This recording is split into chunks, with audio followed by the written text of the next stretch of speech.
Hello movie lover.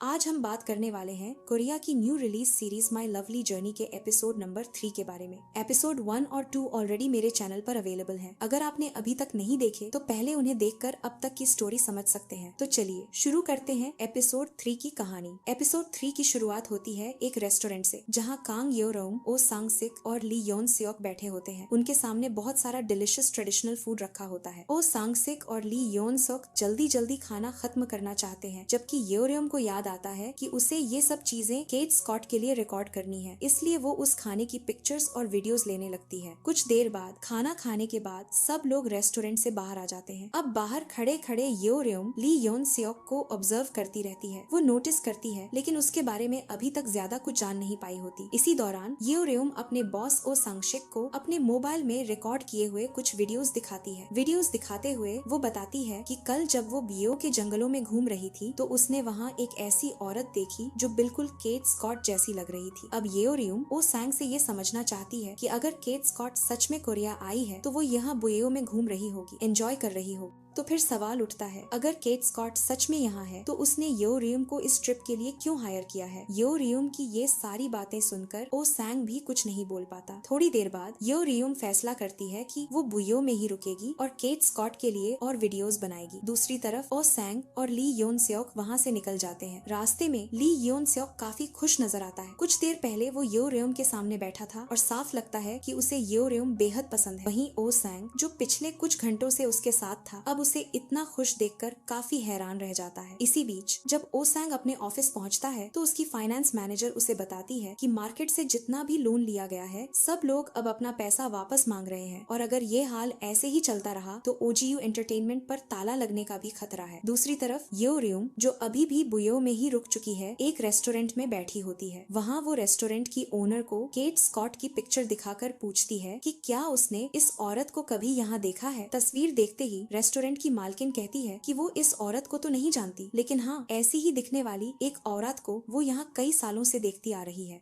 अगला दिन होता है। योरेम लिमजी सुक नाम की एक औरत से मिलने निकलती है जो बिल्कुल केट स्कॉट जैसी दिखाई देती है। जी सुक के घर पहुंचने पर दरवाजा एक छोटी लड़की खोलती है। वही लड़की बताती है कि उसकी माँ का नाम जी सुक है और वो यहीं रहती है। थोड़ी देर बाद योरेम जी सुक के साथ बैठी होती है। जी सुक यहाँ पर ट्रेडिशनल ड्रेसेस सिलने और बनाने का काम करती है। अब योरेम खुद को एक टीवी प्रोड्यूसर बताकर जी सुक का इंटरव्यू लेने लगती है। असल में वो ये जानना चाहती थी कि क्या जी सुक को केट स्कॉट के बारे में कुछ पता है या फिर कहीं जी सुक ही असली केट स्कॉट तो नहीं। योरेम काफी देर तक जी सुक के घर में रुकती है, उसकी बनाई हुई ड्रेसेस देखती है, लेकिन फिर भी उसे केट स्कॉट के बारे में कोई ठोस जानकारी नहीं मिलती। दूसरी तरफ ओ सांग और ली योन सियोक ऑफिस में बैठे होते हैं। ली योन सियोक ओ सांग को एक पार्टनरशिप प्रपोजल देता है। वो फिल्म और टीवी सीरीज प्रोड्यूस करना चाहता है और चाहता है कि ओजीयू एंटरटेनमेंट के सीईओ ओ सांग उसके साथ मिलकर काम करे। ली योन सियोक की बातें सुनकर ओ सांग भी पार्टनरशिप के लिए तैयार हो जाता है।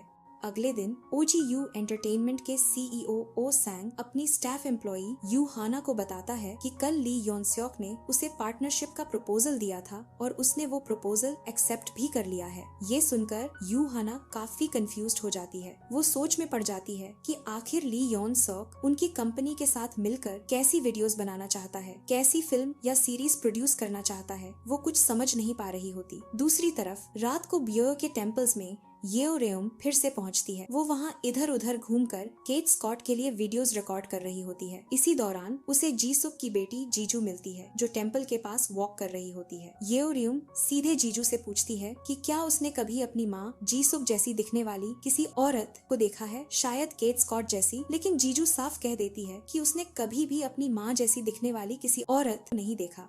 योरेम आज रेस्टोरेंट में वापस आ चुकी होती है। रात को वो बेहद कंफ्यूज रहती है कि आखिर बोयों के जंगलों में उसने कल किसे देखा था। अगर वो केट स्कॉट नहीं थी तो फिर कौन थी। इन्हीं सवालों में उलझी हुई योरेम को तभी ली योन का मैसेज आता है। उसमें एक आर्टिकल होता है डोपलगैंगर के बारे में। योरेम आर्टिकल पढ़कर जान पाती है कि इस दुनिया में बहुत सारे ऐसे लोग होते हैं जिनकी शक्ल और सूरत बिल्कुल एक जैसी होती है। ऐसे लोगों को ही डोपलगैंगर कहा जाता है। अगला दिन योरेम अपनी कंपनी के CEO ओ सांग को कॉल करती है। वो बताती है कि कल उसकी मुलाकात लिम जी सुक नाम की औरत से हुई थी जो बहू केट स्कॉट जैसी दिखती है। लेकिन हैरानी की बात ये थी कि लिम जी सुक को केट स्कॉट के बारे में बिल्कुल भी जानकारी नहीं थी। अब यो रेयोंग कंफ्यूज थी, क्या केट और जी सुक के बीच कोई गहरा रिश्ता है या फिर ये सिर्फ उनका नेचुरल फेस मिलान है। कॉल के दौरान यो रेयोंग काफी खुश नजर आती है। उसे देखकर ओ सांग समझ जाता है कि अब ये ट्रैवल जर्नी यो रेयोंग को सच्ची खुशी देने लगी है। वो फिर से उसी तरह एक्साइटमेंट महसूस कर रही है जैसी उसे अपने डे ट्रिप प्रोग्राम में हुआ करती थी। कुछ देर बाद यो रेयोंग जी सुक के घर के बाहर खड़ी होती है। वो फिर से जी सुक से मिलना चाहती थी, इस बार उसकी पर्सनल लाइफ के बारे में जानने के लिए। लेकिन जी सुक अब तक समझ चुकी थी कि यो रेयोंग कोई टीवी प्रोड्यूसर नहीं है। उसका डे ट्रिप प्रोग्राम भी काफी पहले बंद हो चुका है। गुस्से में जी सुक यो रेयोंग को डांटने लगती है, आखिर तुम बार बार मेरे घर क्यों आ रही हो? मेरी फैमिली और मेरी पर्सनल लाइफ के बारे में क्यों जानना चाहती हो? यो रेयोंग कुछ कह भी नहीं पाती। उससे पहले ही जी सुक उसे घर से बेइज्जत करके निकाल देती है। जी सुक के घर से यो रेयोंग अब बोयू के जंगलों में अकेली बैठी होती है। वो वहाँ फिर से केट स्कॉट के लिए पेड़ों की तस्वीरें क्लिक कर रही होती है, वीडियो रिकॉर्ड कर रही होती है। धीरे धीरे वो इस नेचर में, जंगल की खूबसूरती में पूरी तरह खो जाती है। थोड़ा रिलैक्स कर ही रही होती है कि अचानक जी सुक वहाँ आ पहुँचती है। जी सुक को सामने देखकर यो रेयोंग डर जाती है, इतना ज्यादा कि उसके चेहरे से साफ दिख रहा होता है। दूसरी तरफ ली योन सोक अब OGU एंटरटेनमेंट में ऑफिस पर बैठा होता है। वो वहाँ का पार्टनर बन चुका है और ओ सांग के साथ मिलकर काम कर रहा होता है। ली योन सोक जानता था कि यो रेयोंग बोयू की ट्रिप पर जाकर काफी कंफ्यूज हो चुकी है। उसे वहाँ कुछ भी समझ नहीं आ रहा। इसीलिए यो रेयोंग की मदद करने के लिए ली योन सोक केट स्कॉट को एक ईमेल लिखना शुरू करता है। ली योन सॉक आज योन सॉक के बिहाफ पर केट स्कॉट को मेल लिखता है। उस मेल में वह बताता है कि योन सॉक को जंगल में बिल्कुल केट जैसी दिखने वाली एक और औरत नजर आई है। उसे देखकर योन सॉक समझ नहीं पा रही कि वह कौन हो सकती है। केट स्कॉट इस मेल का जवाब देती है। वह बताती है कि उसका जन्म कोरिया में हुआ था। बचपन में ही उसकी माँ ने उसे छोड़ दिया था। असल में उसकी एक जुड़वा बहन थी जो बहुत बीमार रहती थी। इलाज पर ज्यादा पैसा खर्च होने की वजह से उसकी माँ ने केट को किसी दूसरी फैमिली को गोद दे दिया। इसके बाद केट उस फैमिली के साथ अमेरिका चली गई और फिर कभी कोरिया वापस नहीं आई। ली योन सेओक यह मेल योन सेओ को फॉरवर्ड कर देता है। दूसरी तरफ योन सोक अब अपना बोयो ट्रिप खत्म कर चुकी होती है। वह बस में बैठी होती है और सियोल वापस लौटने वाली होती है। बस की खिड़की से बाहर देखते हुए यो रेयोंग को अचानक जी सुक की वो बातें याद आती हैं। जब जी सुक ने जंगल में उसे बताया था कि जब मैं छोटी थी मेरी माँ ने मुझे कभी अपने करीब नहीं आने दिया, हमेशा दूर रखा। 4 महीने पहले वो गुजर गईं, लेकिन पूरी जिंदगी उन्होंने मुझे एक बार भी प्यार नहीं किया। इसी बीच उसके फोन पर एक नोटिफिकेशन आता है, ली योन सॉक का मेल, जिसमें केट स्कॉट का जवाब फॉरवर्ड किया गया था। मेल पढ़ते ही यो रेयोंग को अब सब कुछ साफ हो चुका था। केट स्कॉट और जी सुक दरअसल जुड़वा बहनें हैं, लेकिन दोनों सालों से एक दूसरे के बारे में अनजान है।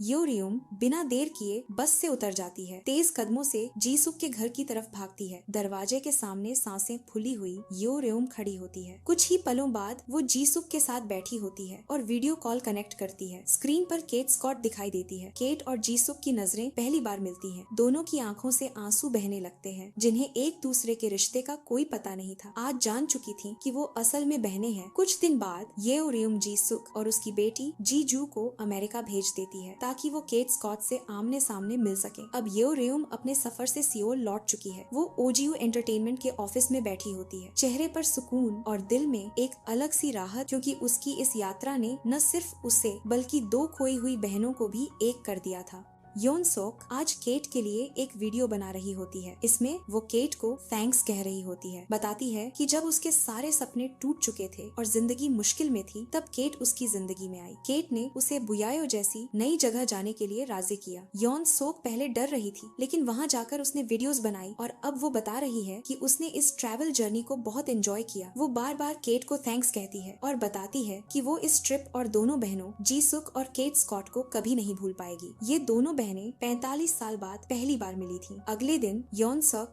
अपनी कंपनी OGU एंटरटेनमेंट आती है। वो अपने कॉलीग्स को खुश होकर बताती है कि कल केट स्कॉट ने उससे बात की और थैंक्स कहा, क्योंकि उसने उसकी बिछड़ी हुई बहन से मिलवाया। जब योन सेओक यह सब शेयर कर रही होती है, तभी ली योन सेओक अपनी स्क्रीन पर कुछ दिखाने की कोशिश करता है। ली योन सोक अब OGU एंटरटेनमेंट के साथ पार्टनरशिप में है और उसने कंपनी के साथ एक ट्रैवल एजेंसी भी खोल ली है। आज इस ट्रेवल एजेंसी ने सब्स्टिट्यूट ट्रैवल नाम का एक प्रोग्राम ऑर्गेनाइज किया। इसका नाम था समर और इस प्रोग्राम की होस्ट बनने वाली थी यॉन सोक। यॉन सोक पहले इसे देखकर थोड़ी हैरान होती है, फिर काफी एक्साइटेड हो जाती है। पहले वो D3 प्रोग्राम की होस्ट हुआ करती थी और उसे होस्टिंग बेहद पसंद थी। अब वो सब्स्टिट्यूट ट्रैवल समर की होस्ट बनने वाली थी और जानती थी कि ये ट्रिप उसे बहुत मजा देने वाली है। यहीं पर माई लवली जर्नी का एपिसोड 3 खत्म होता है। उम्मीद है आपको ये वीडियो पसंद आई होगी। अगर अच्छा लगा हो तो लाइक, शेयर और कमेंट जरूर कीजिए। और अगर आपने अभी तक हमारे चैनल को सब्सक्राइब नहीं किया तो आज ही सब्सक्राइब करके हमारे साथ जुड़े रहें। और हाँ, कमेंट में बताइए कि आप अगली वीडियो में कौन सा मूवी या ड्रामा देखना चाहेंगे। अगले कुछ और मजेदार वीडियोस के साथ फिर मिलते हैं।